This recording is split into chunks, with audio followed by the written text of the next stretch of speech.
Hello viewers, welcome to toppers TNPSC. இந்த வீடியோவில் நம்ம ப்ரீவியஸ் இயரில் பாமினி மற்றும் விஜயநகர அரசிலிருந்து கேட்கப்பட்ட டிஎன்பிஎஸ்சி கொஸ்டின் தான் பார்க்க போகிறோம். வாங்க இந்த வீடியோக்குள்ளே போகலாம்.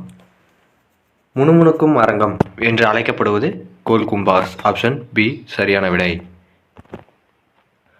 தலைக்கோட்டை போரில் விஜயநகர மன்னனுக்கு உதவி செய்த தஞ்சை மன்னன் யார் அப்படின்னு பார்த்தோம்னா அச்சுதப்ப நாயக்கர். தலைக்கோட்டை போரில் விஜயநகர மன்னனுக்கு உதவி செய்த தஞ்சை மன்னன் அச்சுதப்ப நாயக்கர்.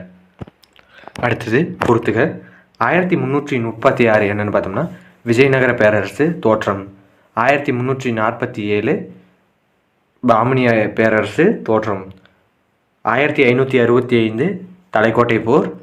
1614 விஜயநகர பேரரசு வீழ்ச்சி. அடுத்தது கொடுக்கப்பட்டுள்ள குறியீட்டிலிருந்து சரியான விடையை தேர்ந்தெடு. எந்த வம்சாவளியினர் தென்னிந்திய கோயில்களில் கோபுரங்களை அறிமுகப்படுத்தினர் அப்படின்னு பார்த்தோம்னா அது சிடி மட்டும். அதாவது பாண்டியர்களும் விஜயநகர அரசர்கள் தான் தென்னிந்தியாவில் கோபுரங்களை அறிமுகப்படுத்தியிருப்பாங்க. கீழே கொடுக்கப்பட்டுள்ள பாமனி அரசர்களை கால வரிசைப்படி பட்டியலிட்டு சரியான விடையை தேர்ந்தெடு. என்னென்னு பார்த்தோம்னா முதல்ல அலாவுதீன் பாமன் ஷா, அடுத்தது ஃபிரோஸ் ஷா, அகமது ஷா, மூன்றாம் முகமது ஷா.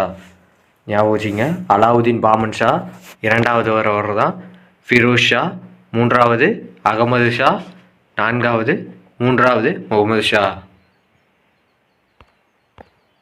அடுத்தது பாமனி மன்னர் அலாவுதீன் பாமன் ஷா டேஷ் எனவும் அழைக்கப்படுகிறார் அப்படின்னு பார்த்தோம்னா ஹசன் கங்கு.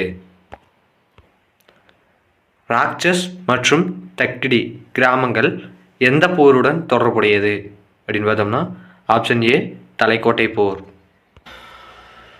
கிருஷ்ணதேவராயர் எந்த வம்சத்தை சார்ந்தவர் அப்படின்னு பார்த்தோம்னா துளுவ வம்சம். கிருஷ்ணதேவராயர் துளுவ வம்சத்தை சார்ந்தவர். பாமினி பேரரசுக்கு விஜயம் செய்த ரஷ்ய பயணி அதனீசியஸ் நிகிடின். கிருஷ்ணதேவராயர் புதிதாக நிர்மாணித்த நகரம் யாது அப்படின்னு பார்த்தோம்னா அது நாகலாபுரம்.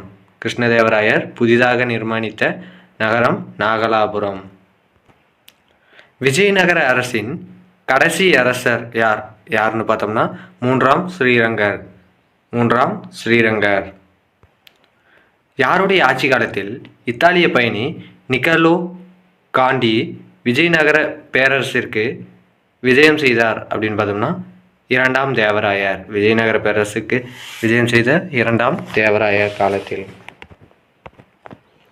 பாமினி அரசை நிறுவியவர் யாருன்னு பார்த்தோம்னா அலாவுதீன் பாமன் ஷா. பாமினி அரசை நிறுவியவர் அலாவுதீன் பாமன் ஷா. கிருஷ்ணதேவராயர் டேஸ் வம்சத்தை சார்ந்தவர். அவர் துளுவ வம்சத்தை சார்ந்தவர். விஜயநகர மன்னன் நரசிம்மா டேஸ் வம்சத்தை சார்ந்தவர்.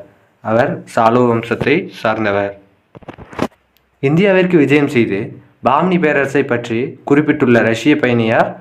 அவர் பெயர் தான் அல்தானேசியஸ் நிகிடின். விஜயநகர ஆட்சியில் தமிழகத்தில் கிராம நிர்வாகம் இவ்வாறு அழைக்கப்படுகிறது. எவ்வாறுன்னு பார்த்தோம்னா ஆயக்காரர் முறை.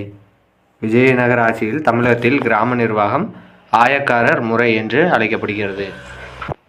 அடுத்தது பொறுத்துக. சங்கம வம்சம் என்னன்னு பார்த்தோம்னா ஹரிகரர் மற்றும் புக்கர். சாளுவ வம்சம் சாளுவ வீர நரசிம்மர் இல்லைன்னா சாளுவ நரசிம்மன் அப்படின்னு கூறுவாங்க. சாளுவ நரசிம்மன் வரும். துளுவ வம்சம் தான் வீர நரசிம்மர். ஆரவீட வம்சம் திருமலை நாயக்கர்.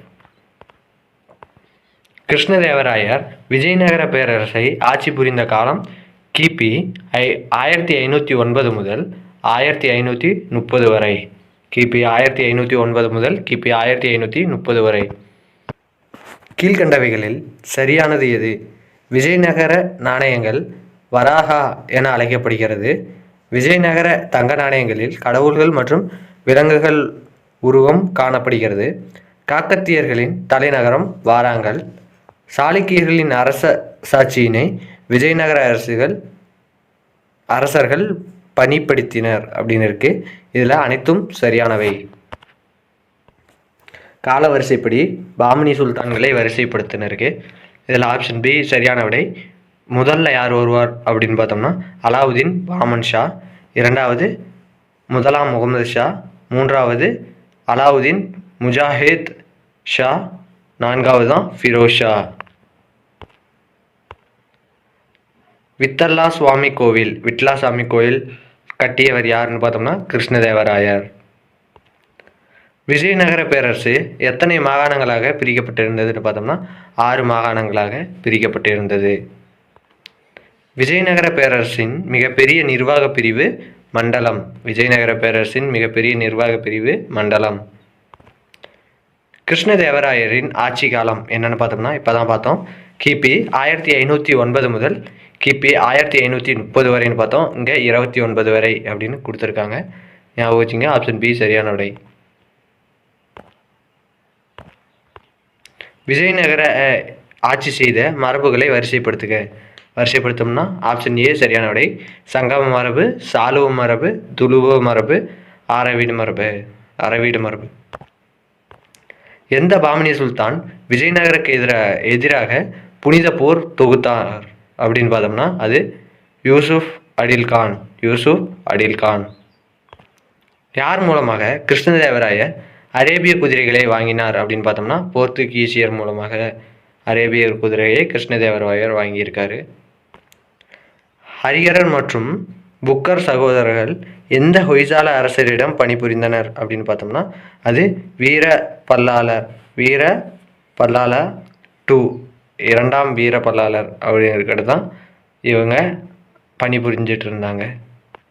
அமுக்கமல்ஜிதா என்ற நூலை எழுதியவர் யார் அப்படின்னு பார்த்தோம்னா கிருஷ்ணதேவராயர். கீழ்கண்ட கூற்றுகளுள் சரியானது எது? போர்ச்சுகீசியரும் விஜயநகர அரசுக்கும் கிருஷ்ணதேவராயர் காலத்தில் உறவுகள் தொடங்கியது என இப்போ தான் பார்த்தோம். அது அரேபியர் வாங்கி கொடுத்தாங்கன்னு. ஆனால் இதில் 3 மட்டும்தான் சரி. ஏன்னு பார்க்கலாம். இரண்டாவது கூற்று, 2ஆம் வேஸ்கடர் ஸ்பெயின் மன்னன் 2ஆம் பிலிப்பிடம் இருந்து வாணிப நலன் கடிதங்களை பெற்றார். அடோனியா கேப்ரல் அக்பரை சூரத்தில் சந்தித்தார். இது மட்டும்தான் சரி. மற்ற 3ம் தவறு. 1, 2, 4 இது 3ம் தவறான விடை. கோவாவை போர்ச்சுகீசியர்கள் கைப்பற்றிய போது விஜயநகர அரசராக இருந்தவர் யார் அப்படின்னு பார்த்தோம்னா கிருஷ்ணதேவராயர். கோவாவை போர்ச்சுகீசியர் கைப்பற்றிய போது விஜயநகர அரசராக இருந்தவர் கிருஷ்ணதேவராயர்.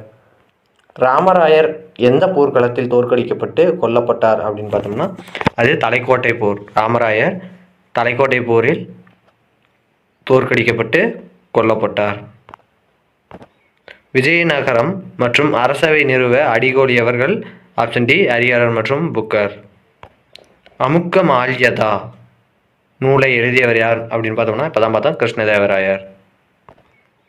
விஜயநகர பேரரசில் அதிக முக்கியத்துவம் பெற்றிருந்த திருவிழா எது அப்படின்னு பார்த்தோம்னா மகாநவமி. விஜயநகர பேரரசில் அதிக முக்கியத்துவம் பெற்றிருந்த திருவிழா மகாநவமி. தலைக்கோட்டை போர் நடைபெற்ற வருடம் 1565. விஜயநகர அரசின் முத்திரை எது அப்படின்னு பார்த்தோம்னா அது பன்றி வராக முத்திரை தான் விஜயநகர அரசின் முத்திரை. ராமடங்கா எனப்பட்ட தங்க நாணயங்களை வெளியிட்ட அரசு விஜயநகர பேரரசு. விஜயநகர பேரரசு தோற்றுவிக்கப்பட்ட ஆண்டு 1336. விஜயநகர மன்னர் கிருஷ்ணதேவராய வரி விதிப்பு முறையில் கீழ்கண்ட எந்த விதிமுறைகளை பின்பற்றினார் அப்படின்னு பார்த்தோம்னா நிலவரியானது நிலத்தின் தன்மை அடிப்படையில் நிர்ணயிக்கப்பட்டது. 2வது கூற்று, தனியார் தொழில் நிறுவனங்களின் முதலாளிகள் தொழிற்சாலை வரியை செலுத்தினர். இதில் 2மே சரியான கூற்று தான். புக்கர் சீனாவின் டேஸ் வம்சத்திற்கு தூதுவரை அனுப்பினார் அப்படின்னு பார்த்தோம்னா மிங் வம்சத்திற்கு தூதுவரை அனுப்பினார். கீழ்கண்ட கூற்றுகளில் கிருஷ்ணதேவராயருக்கும் போர்ச்சுகீசியருக்கும் உள்ள உறவுகள் குறித்த கூற்றுகளில் சரியான கூற்று எது? அல்புகர் கிருஷ்ணதேவராயரின் சமகாலத்தவர் ஆவார். அல்புகர் கிருஷ்ணதேவராயரின் அரசவைக்கும் லூயிஸ் என்ற பாதிரியாரை தூதுவராக அனுப்பினார். போர்ச்சுகீசிய வணிகர் கிருஷ்ணதேவராயர் காலத்தில் நகரத்தில் தங்கியிருந்தார். போர்ச்சுகீசியர்கள் விஜயநகர அரசுக்கு படை உதவி செய்துள்ளனர். இதில் 1, 2, 3, 4 அனைத்துமே சரியான விடை. பாமினி அரசு எந்த மாநிலத்தில் பரவி இருந்தது அப்படின்னு பார்த்தோம்னா மகாராஷ்டிரா மற்றும் கர்நாடகா. ஆப்ஷன் ஏ சரியான விடை. விஜயநகர அரசர்களின் நாணயங்களில் செப்பு நாணயங்கள் எவை அப்படின்னு பார்த்தோம்னா அது ஜிட்டல். விஜயநகர அரசர் நாணயங்களில் செப்பு நாணயங்கள் ஜிட்டல். விஜயநகர பேரரசுக்கு விஜயம் செய்த நிக்கோலா காண்டின்னு இருக்கு என்பவர் ஒரு இத்தாலிய பயணி. நிக்கோலா காண்டி ஒரு இத்தாலிய பயணி. ஹரிஹரர் மற்றும் புக்கர் எந்த காக்கத்திய வாராங்கல் ஆட்சியாளரிடம் சேவை செய்தனர் அப்படின்னு பார்த்தோம்னா இரண்டாம் பிரதாபருத்ரன். விஜயநகரத்து ரோஜா வியாபாரிகளை பற்றி குறிப்பிட்டவர் யாருன்னு பார்த்தோம்னா அப்துல் ரசாக். விஜயநகரத்து ரோஜா வியாபாரிகளை பற்றி குறிப்பிட்டவர் அப்துல் ரசாக். டேஸ் என்ற நூலை கங்காதேவி எழுதியுள்ளார் அப்படின்னு பார்த்தோம்னா அது மதுரா விஜயம் என்ற நூலை கங்காதேவி எழுதியுள்ளார். புகழ்பெற்ற விருப்பாக்சா கோவில் அமைந்துள்ள இடம் எது? அது ஹம்பி. விருப்பாக்சா கோவில் அமைந்துள்ள இடம் ஹம்பி. வர்த்தாம்பிகா பரிணாயம் என்ற நூலின் ஆசிரியர் திருமலம்பா தேவி.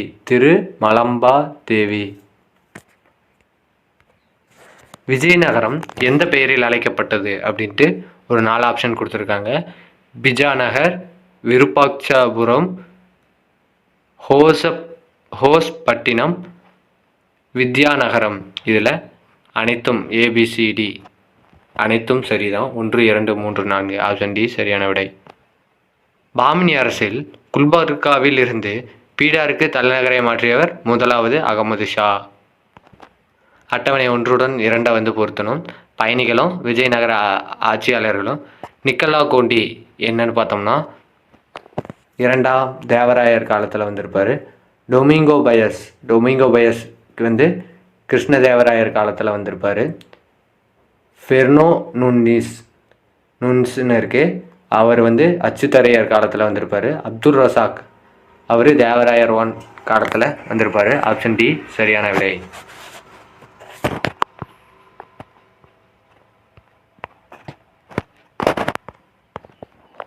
விஜயநகர பேரரசின் வளத்தை குறிப்பிடும் பொழுது கீழ்கண்டவற்றை கவனிக்கவும். விஜயநகர பேரரசின் வளர்ச்சிக்கு காரணம் அதன் விவசாயம், தொழிற்சாலை, வாணிபம். 2வது கூற்று மாநிலங்கள் நீர்ப்பாசன முறையை கடைபிடித்தது. 3வது கூற்று தொழிற்சாலைக்கு மாநிலம் முக்கியத்துவம் கொடுத்தது. 4வது கூற்று வாணிபம் உள்நாட்டு, கடற்கரை ஓரம், வெளிநாட்டை சார்ந்தது.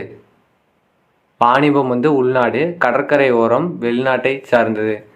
மொத்தம் 3 வகையாக இருக்குது. உள்நாட்டு வாணிபம், கடற்கரை ஓர வாணிபம், வெளிநாட்டு வாணிபம் அப்படின்ட்டு அதெல்லாம் அங்கே குறிப்பிட்டிருக்காங்க. இதை காலவரிசைப்படி நிகழ்வில் எது சரின்னு பார்த்தோம்னா 1, 2, 3, 4 இது கரெக்டாக தான் இருக்குது.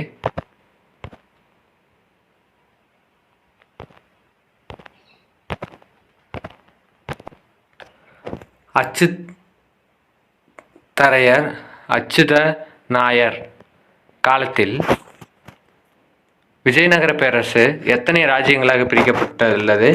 அது 17 ராஜ்யங்கள். அச்சுத நாயர் காலத்தில் விஜயநகரங்கள் 17 ராஜ்யங்களாக பிரிக்கப்பட்டுள்ளது.